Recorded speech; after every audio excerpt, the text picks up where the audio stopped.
اللہ تعالیٰ نے جیسے مال کمانے کا ہمیں حکم دیا کہ مال کہاں سے کمایا جائے، اسی طرح مال خرچ کرنے کے بھی اسلام میں احکام ہے. کہاں خرچ کرنا چاہیے، کہاں نہیں کرنا چاہیے، کہاں بہتر ہے، کہاں حرام ہے، کہاں مکروہ ہے، کہاں ناپسندیدہ ہے، کہاں زیادہ بہتر ہے. دو چیزیں ہوتی ہیں، دونوں جگہ بہتر ہوتا ہے مگر ایک جگہ اور زیادہ بہتر ہوتا ہے.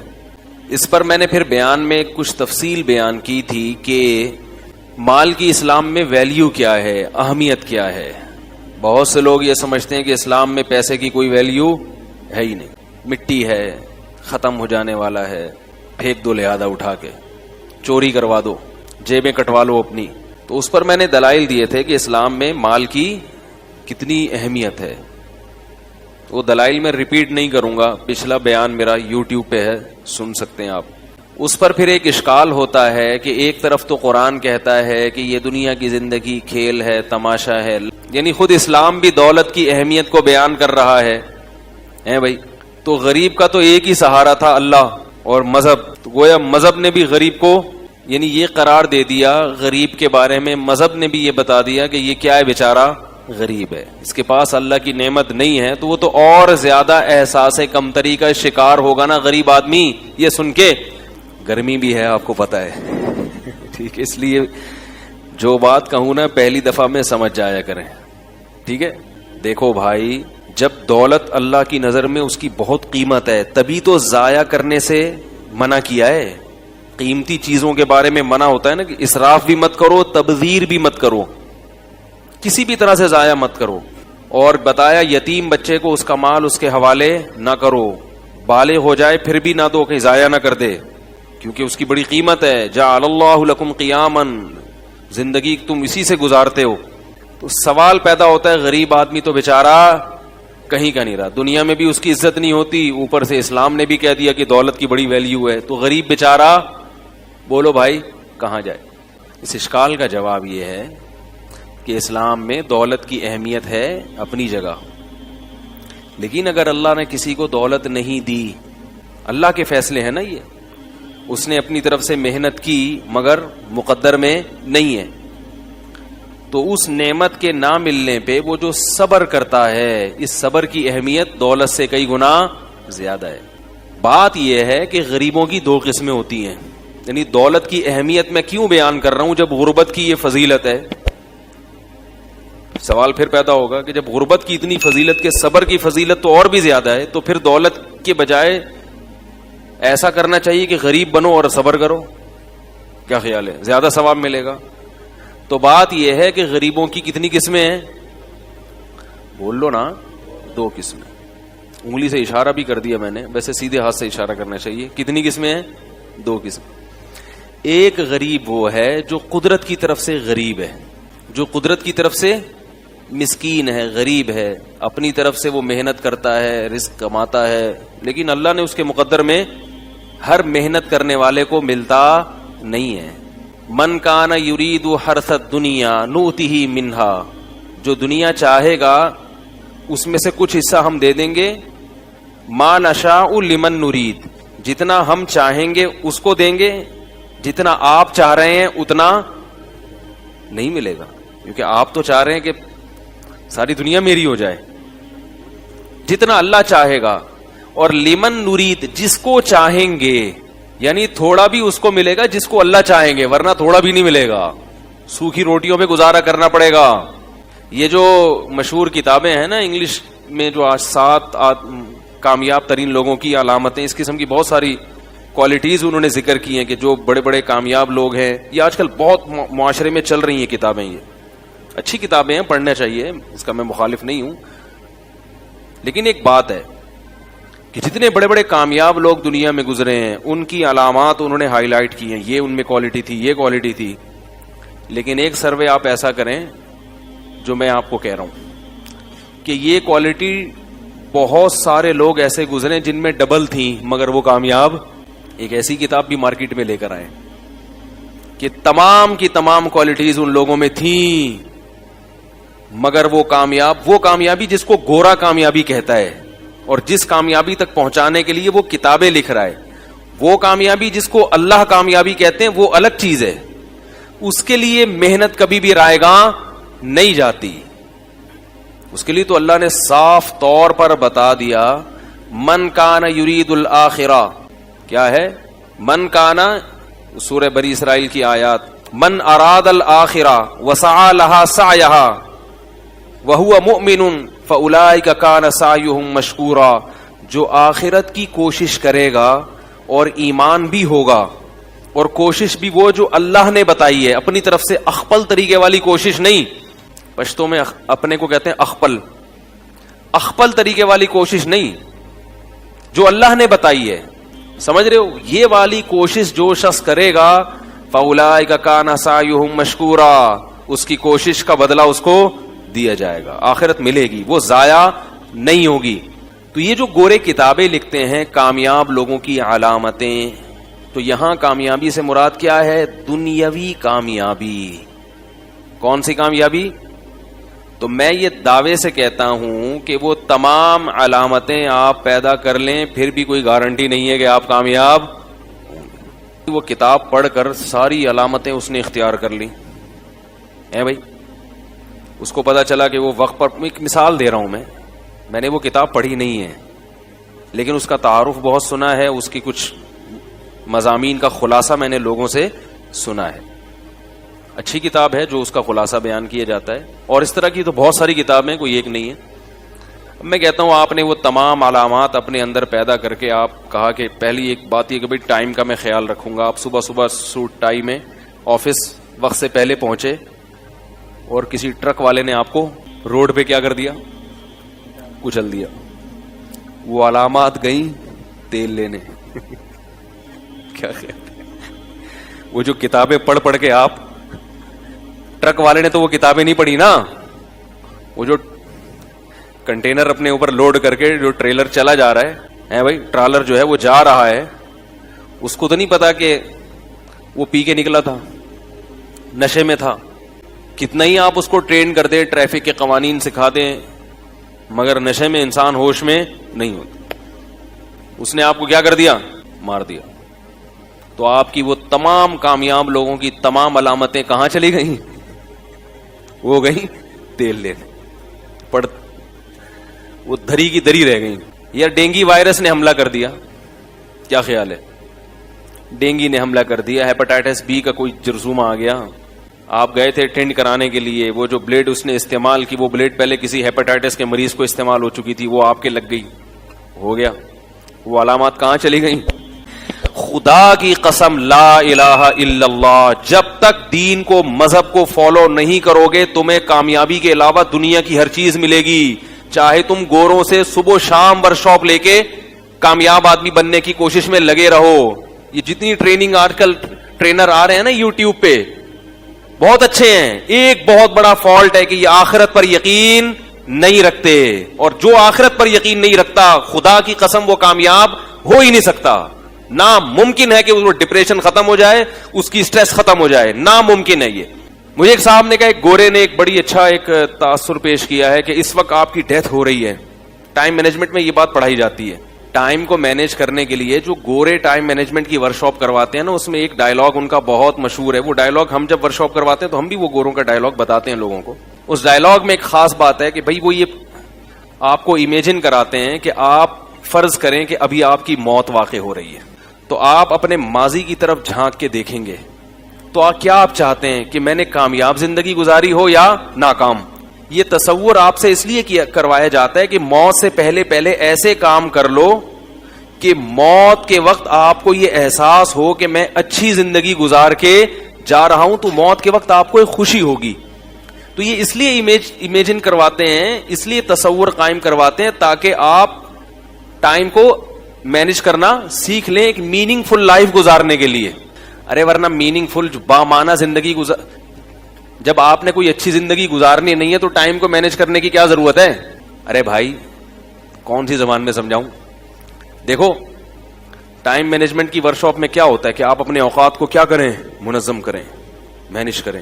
تو یہ اس لیے مینج کریں تاکہ آپ کی لائف اچھی گزرے, اسی لیے ہے نا, ایک بامعنی زندگی گزرے. تو اگلا بولے گا بامعنی زندگی کیوں گزاروں میں؟ بھائی سب سے پہلے تو وہ سوال کرے گا میں ٹائم کو مینج کیوں کروں, اپنے اوقات کی حفاظت کیوں کروں؟ بھائی میں صبح اٹھتا ہوں جب میرا دل چاہتا ہے, سگریٹ پیتا ہوں جب میرا دل چاہتا ہے, دکان پہ چلا جاتا ہوں جب میرا موڈ اچھا ہوتا ہے, نہیں اچھا ہوتا تو دکان بند کر کے بیٹھا رہتا ہوں. تو جب میری ہنسی خوشی زندگی گزر رہی ہے بھائی, تو مجھے ٹائم مینجمنٹ کی ورکشاپ کرنے کی کیا ضرورت ہے؟ یہ گورے سے گویا ایک سوال کیا جا رہا ہے جو ٹائم مینجمنٹ کی ورکشاپ کرواتے ہیں. گورا اس کا بزبان حال جواب دے رہا ہے کہ بھائی آپ کو اپنے ٹائم کو مینج کرنے کی ضرورت اس لیے ہے. کیا ہو رہا ہے؟ کچھ مسئلہ ہو رہا ہے؟ تو گورا کہتا ہے کہ آپ کو ٹائم مینج کرنے کی ضرورت اس لیے ہے کہ آپ ایک بامانہ زندگی گزار سکیں. اب سوال پیدا ہوتا ہے بامانہ زندگی میں کیوں گزاروں, میننگ فل لائف میں کیوں گزاروں؟ ایک لطیفہ میں کئی بار سنا چکا ہوں, مجھے احساس ہے اس کا, لیکن میں دوبارہ ریپیٹ کر رہا ہوں.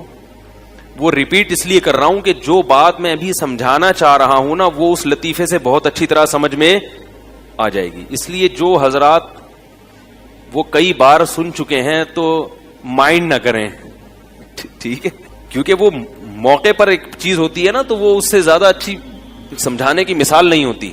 تو پہلے میں بات کمپلیٹ کر لوں پھر وہ سناؤں گا, اس سے یہ بات سمجھ میں آ جائے گی. پھر وہ یہ کہتے ہیں کہ بھائی بامانہ زندگی ہم کیوں گزاریں؟ تو بھائی اس لیے گزارے کہ ہر آدمی چاہتا ہے کہ موت اس کی اچھی ہو, جب وہ مرے تو اس کو یہ احساس ہو کہ میں الحمدللہ اچھی زندگی گزار کر جا رہا ہوں, لوگ مجھ سے خوش ہیں, کوئی میں نے کارنامے سر انجام دیے ہیں, ایک دفعہ اللہ نے مجھے زندگی دی, الحمدللہ وہ زندگی کیسی گزری, واہ بھائی واہ شاندار. اور یہ سوچے اور آنکھیں بند ہو جائے, سکون سے دنیا میں جائے, کوئی غم نہ ہو. کیا خیال ہے؟ اس لیے آئیے ورکشاپ کریں, گورا سمجھا, کہ تاکہ آپ موت کے وقت جو ہے نا, اور اگر آپ نے ایسی اوٹ پٹانگ زندگی گزار دی, آپ کو یہ پتہ ہی نہیں کون سا وقت کس کام میں صرف کرنا چاہیے. میں کہتا ہوں یہ سوال مجھ سے جب پوچھا گیا نا کسی نے کہ موت کے وقت آپ چاہتے ہیں کہ ماضی کا کیسا گزرا, آپ کیا سوچنا چاہتے ہیں؟ میں نے کہا اگر مجھے جنت اور جہنم پہ یقین نہیں ہونا, اللہ نہ کرے, اور میں یہ سمجھ رہا ہوں کہ موت کے بعد میں مر کے مٹی ہو رہا ہوں, تو بھاڑ میں جائے میں نے ماضی کیسا گزارا, مجھے اس کی کوئی فکر. بولو نا بھائی, کیونکہ جو بھائی جیسا بھی تھا اب تو تھا نا, اچھا گزرا برا گزرا. انسان کبھی ماضی کو دیکھ کے خوش نہیں ہوتا, ہمیشہ فیوچر کو دیکھ کے خوش ہوتا ہے. اس کی ایک مثال دیتا ہوں. آپ اے سی پارلر میں سفر کر رہے ہیں ٹرین میں, حال بڑا اچھا آپ کا. ماضی بھی یہ ہے کہ آپ ڈیفنس کا 1000 گز کا بنگلہ ابھی اس سے نکل کے کریم میں بیٹھے, ایئر کنڈیشن, اور بلکہ آپ ہوائی جہاز میں بزنس کلاس میں سفر کر رہے ہیں. بڑا اچھا ماضی بھی آپ کا, بڑا اچھا پاس بھی آپ کا. فیوچر کیا ہے کہ ایئرپورٹ پہ پشاور پہ اترنا ہے اور وہاں آپ کو اریسٹ کرنے کے لیے پولیس کھڑی ہوئی ہے, ٹھیک ہے نا, اور کیس کیا ہے؟ پھانسی کا سیدھا. آپ کو اطلاع مل گئی کہ بیٹا اترو اور سیدھا اندر. اب آپ خوش ہو گئے, میرا ماضی کتنا اچھا گزارا میں نے. گورے کی ہر بات قابل تقلید نہیں ہوتی. ان کو لائف اسٹائل کیسا ہونا چاہیے, لائف گزارنے کے کیا طور طریقے, یہ پیغمبروں کو پتا ہے, یہ گوروں کو نہیں پتا. ان کو موبائل بنانا بہت اچھا آتا ہے, گاڑیاں بنانی آتی ہیں, سڑکیں بنانا آتی ہیں, بلڈنگیں بنانا آتی ہے. انسان کو کیوں پیدا کیا گیا, اس کی خوشی کس میں ہے, یہ صرف اور صرف اللہ کے پاس ہے یہ علم. اور اللہ نے پیغمبروں کو بتایا, اور پیغمبروں کے پھر وارثوں کو بتایا. یہ چیزیں آپ کو صرف اور صرف قرآن و سنت سے اور علماء سے پتہ چلیں گی. اس کے علاوہ جتنے طریقے ہیں 2 نمبر ہیں, مصنوعی ہیں, تکلفات ہیں, ان سے حقیقی خوشی حاصل نہیں ہو سکتی. آپ ماضی کا سوچ کے خوش نہیں ہوگے کبھی بھی. اگر کوئی شخص ماضی کا سوچ کے خوش ہوتا ہے تو وہ پاسٹ ہے جس کا فیوچر پہ اثر پڑ رہا ہوتا ہے. نہیں یہی بات. جیسے آپ کے امتحان ایگزامینیشن ہال میں آپ بیٹھے ہو, آپ کے سامنے ابھی پیپر آنے والا ہے, ایک گھبراہٹ ہوتی ہے عجیب سی, دل دھک دھک کر رہا ہوتا ہے, پتہ نہیں کیا ہے. آپ نے ماضی کی طرف نظر اٹھائی کہ یار میں نے تیاری بہت اچھی کی ہے, یار میں نے تیاری بہت اچھی کی ہے, اور پوری کتاب میں نے رٹ لی ہے, اور تعلقات بھی ہیں میرے. کیا خیال ہے, اگر نمبر میں کہیں سے کمی ہو گئی تو جان پہچان بھی ہے بورڈ آفس میں, ہر لحاظ سے فل تیاری کر کے بیٹھا ہوں. جب یہ سوچو گے ماضی کی طرف تو آپ کے دل کی دھڑکن کم ہو جائے گی اور خوش ہو جاؤ گے. فیوچر کا جو ایک خوف تھا وہ آپ کے دل سے نکل جائے گا. تو یہ وہ پاسٹ ہے جس کے سوچنے پر خوشی اس لیے ہو رہی ہے کہ اس پاسٹ کا فیوچر پہ اثر. ارے یار خدا کا واسطہ, اللہ کا واسطہ, اب تو لوگ جو یوٹیوب پہ سن رہے ہیں نا وہ بھی تنگ آ گئے ہیں جملہ سن کے. بھائی بولو. ابھی میں ایبٹ آباد میں تھا, میں نے ذرا سی بات کی ایسا آواز آئی, میں نے کہ کراچی والے سیلنسر لگا کے بیٹھے ہیں, پتہ نہیں کیا مسئلہ ہے, زور سے بولیں. ایک تو میں نے ان سے کہا کہ ایک کیمرہ یہاں بھی رکھیں تاکہ پبلک نظر آئے لوگوں کو. لوگ سمجھتے ہیں کہ جنات اور فرشتوں میں بیان ہو رہا ہے, کوئی سامنے نہیں بیٹھا ہوا. تو وہ ماضی جس کا اثر کس پہ پڑے گا, فیوچر پہ, اس ماضی کو دیکھ کے انسان خوش ہوتا ہے. اگر میرا جنت اور جہنم پہ یقین نہیں ہے اور میری موت کا وقت آیا تو ماضی میں جتنے مرضی کارنامے سر انجام دیے ہوں میں پھر بھی غمزدہ ہوں گا کہ اب تو ختم ہو رہا ہوں, فیوچر تاریخ ہے, ختم. کچھ دن میں میری اولاد مجھے بھول جائے گی, بیوی بھول جائے گی, بچے بھول جائیں گے, رشتہ دار بھول جائیں گے, میرا مال میری جائیدادیں بانٹ کے کھا جائیں گے, سب ختم. اور اگر میں ماضی کی طرف نظر ڈالوں اور ایسا ماضی مجھے جنت جہنم کا یقین ہو, اس ماضی کا سوچ کر مجھے پتا ہے کہ اس کا فیوچر پہ اثرات پڑنے والے ہیں. میں کہتا ہوں میرے اعمال میں تہجد ہے, میرے اعمال میں غریبوں کو کھانا کھلانا ہے, میرے اعمال میں ہسپتال میں نے قائم کیے ہیں غریبوں کا علاج کرانے کے لیے, میرے اعمال میں زکوٰۃ کا ایک بہت بڑی اماؤنٹ ہے جو میں لوگوں کو دی ہے. میں نے سائنس ٹیکنالوجی کے میدان میں ترقی کر کے اپنی قوم کو فائدہ پہنچایا ہے, مضبوط کیا ہے. تو اگر میرا جنت اور جہنم پر یقین ہے تو مجھے احساس ہوگا کہ انشاءاللہ یہ چیز کل قیامت کے دن میرے گناہوں کی معافی اور مجھے اس امتحان میں کامیاب کرنے کا سبب بنے گی. اور مجھے یہ بھی پتا ہے اگر کہیں نمبر کم ہو گئے تو میرے نیک لوگوں سے تعلقات بھی ہیں. قیامت کے دن شفاعت چلے گی کہ نہیں چلے گی, سفارش چلے گی قیامت کے دن. میرے تعلقات بھی, میرا بیٹا حافظ قرآن ہے, میرا بیٹا عالم ہے, میرا فلاں شہید ہوا تھا میدان جنگ میں, وہ بھی ایک میں نے رکھا ہوا ہے کہ اگر کبھی میں فیل ہو گیا تو میری سفارش بھی تگڑی سفارش ہے. شہداء بھی ہے میری اولاد میں علماء بھی ہے. تو انشاءاللہ یہاں سے بھی کھانچا کھلے گا. تو پھر میں تسلی والی موت مروں گا, ورنہ میں تسلی والی موت نہیں مروں گا. کیسے سمجھائیں یار, تو انگلش ہی رہ گئی ہے بھائی, اردو میں اس سے زیادہ نہیں سمجھا سکتا, انگلش میں سمجھائیں. اچھا خیر. تو بات کہاں سے چلتی ہے, وہ سنا رہا تھا لطیفہ, آپ کو کئی دفعہ سن چکے ہیں وہ بھی. یہ جو میں سمجھانا چاہ رہا ہوں نا اس کا الگ سے کلپ بنا دے بھائی, مجھے نہیں یاد رہتا کیا پھر عجیب سی کلپ آ رہے ہوتے ہیں مارکیٹ میں.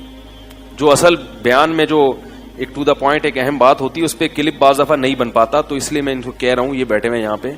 اب میں جا کے سنوں گا نا تو کبھی یہ ہو رہا ہوتا ہے آواز لطیفہ آدھا آیا ہی نہیں, ایسا تو نہیں ہو رہا, آواز اوپر نیچے تو نہیں ہو رہی. شکر الحمدللہ.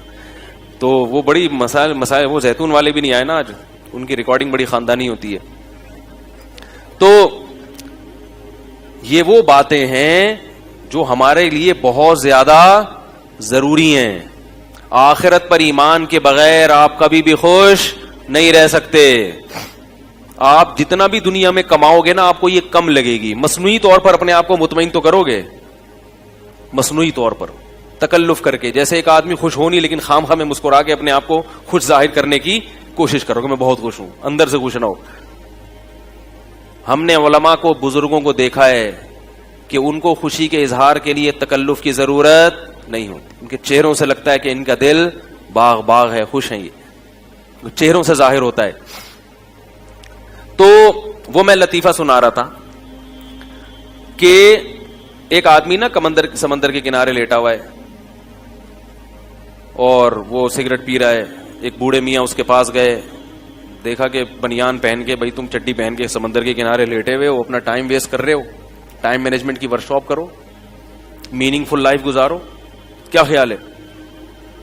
تو کچھ کرو, کیا پڑے ہوئے یہاں سگریٹ لے رہے ہو, کلاٹیاں کھا رہے ہو. تو اس نے کہا میں کیا کروں گا ٹائم کو بچا کے, ٹائم کو مینج کر کے میں کیا کروں گا. انہوں نے کہا بھائی تم پڑھو, پہلے تمہیں پتا چلے گا کہ میننگ فل لائف گزارنے کے لیے کیا چیزیں ضروری ہیں. تو پھر اس کو کہ میننگ فل لائف کیوں گزاروں ہے بھائی, اچھا وہ گزارنے کے لیے میں کروں کیا؟ انہوں نے کہا پہلے پڑھو، میٹرک کرو. اس نے کہا پھر کیا ہوگا؟ پھر انٹر کرو.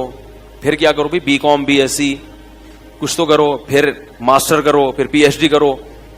پھر کیا ہوگا؟ 16 سال لگ گئے اس میں. پھر کیا ہوگا؟ پھر اچھی سی جاب کرو، پیسے آئیں گے. پھر کیا ہوگا؟ پھر شادی کرو. پھر کیا ہوگا؟ یعنی شادی بھی تمہاری مرضی کی ہوگی جب اتنے پیسے ہوں گے. پھر کیا ہوگا؟ پھر بچے ہوں گے تمہارے. پھر کیا ہوگا؟ پھر انجوائے کرو لائف کو. تو اس نے کہا ابھی کیا کر رہا ہوں؟ اس نے کہا کہ بولو بھائی ابھی تو انجوائے کر رہا ہوں. آپ جو طریقہ مجھے بتا رہے ہو نا کامیاب لوگوں کی فہرست میں شامل ہونے کا، اس میں 16 سال لگیں گے. اور ہر آدمی وہاں تک پہنچ پی ایچ ڈی کرنے کا ہر ایک کو شوق ہوتا ہے، مگر کرتے کتنے ہیں؟ ہمارے ایک دوست کو سی اے کرنے کا شوق ہوا، بیچاروں کی آدھی زندگی سی اے کے چکر میں ہی لگ گئی، ابھی تک سی اے نہیں ہو پایا. تو اس نے کہا کتنے لوگ پھر چلو یہ سارے مراحل سے گزر کے پی ایچ ڈی کر لیا ہم نے. اپنی مرضی کی بیگم تلاش کی. تلاش ہر آدمی اپنی مرضی کی کرتا ہے، نکلتی اپنی مرضی کی ہر ایک کی وہی سرگنجا کرنا شروع کر دیتی ہے. ہمارے حضرت ایک واقعہ بتایا کرتے تھے کہ ایک فیکٹری کا مالک تھا، نہیں ایک آدمی نے شادی کی کسی فیکٹری کی مالک خاتون سے. لوگوں کو شوق ہوتا ہے نا، بہت عقابی نگاہیں ہوتی ہیں، بہت اوپر دیکھنے کا. تو وہ کر لی انہوں نے.